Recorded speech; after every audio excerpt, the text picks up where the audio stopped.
following video contains subject matter that some may find distressing. Viewer discretion is advised. The following events took place on Valentine's Day 2007 and the years thereafter. It was a brutal case of rape and murder to a young woman with her own vulnerabilities. What made the case even stranger is that Jodine's parents had been there and walked in at the time of the attack, unbeknownst to them that their daughter was dead. The case went unsolved for a decade, but we now know who the killer is, thanks to DNA advances and the detectives' efforts, but we still don't know why and we'll never know how.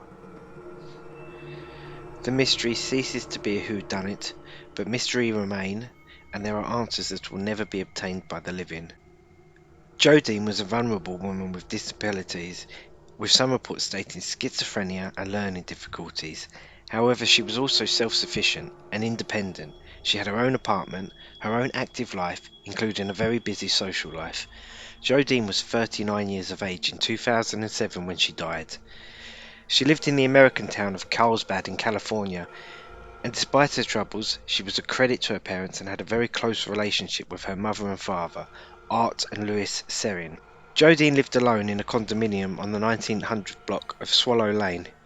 Despite her independence, she still needed her parents for many day-to-day activities, including driving to appointments.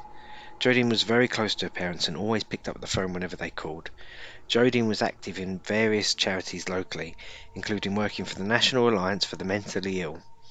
Jodine was described as sweet, shy and quiet within her community.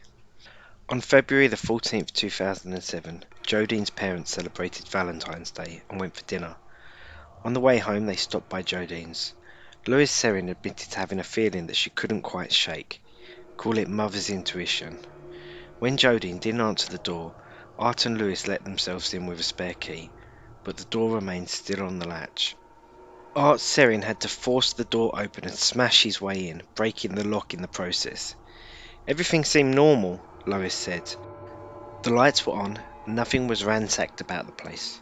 When they went into Jodine's bedroom, they were embarrassed to say the very least. They saw Jodine naked, with a man atop her having sex. Assuming they had interrupted an intimate moment, they left the room and waited. They politely asked the man to get dressed, but as the minutes went by and nobody came out, Art went back into the bedroom and saw that the man had left.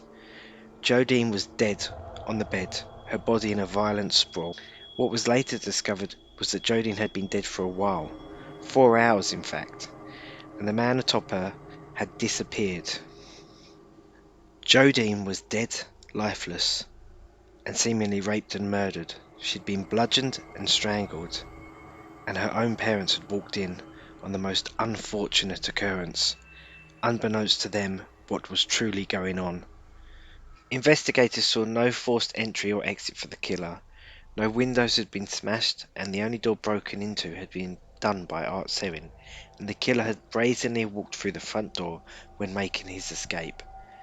The parents were too embarrassed to have noticed. Nothing was missing in the apartment, and there was no evidence of a robbery. The police collected DNA, but at the time there were no matches, and the killer was not found. One of Jodine's neighbours would tell the police that she saw a man running down the embankment near her apartment that same night, and due to the speed he was running at, she couldn't see his face. Jodine's parents couldn't see the same man, as it was dark and obscured when they entered the apartment, and the man had snuck out quickly and into the night. They didn't get a look at him. It seemed obvious that Jodine had willingly opened the door to her killer, and thus very possibly, in fact more than likely, knew the killer. Art had told the police that he may have recognised the man if he had seen him, and he was very familiar with Jodine's circle of friends. However, there was nothing for a decade. No leads, no suspects, nobody charged, nothing. Investigators teamed up with Paraben Nanolabs, and as a result of the innovative technology, they could recreate a digital image of the suspect through the genetic material that they found. They could replicate skin, eye colour, hair colour, gender and ancestry. They pinpointed the killer to a man in his 30s or 40s and of European descent, and they could pinpoint their first suspect. His name was David Mabrito. In November 2018, David Mabrito was identified as the emerging suspect in the rape and murder. However, a further twist in the tale emerged when it was discovered that Mabrito had killed himself 4 years after the murder in 2011. David had escaped justice and left behind a wife and a child. It was David's ex-wife and son Dylan who aided the case by giving their DNA to law enforcement and conclusively proving that David Mabrito was the killer, and it was genealogy to the rescue. But it would be extreme to label the case solved because we don't know what David was doing there, whether he knew Jodie Serrin and how he managed to gain entry, and why he killed a beautiful young woman and committed such unspeakable ills as her parents watched, all carried out on Valentine's Day. We also don't know why David Mabrito killed himself 4 years after the murder. We should, however, honour the memory of Jodine Serrin.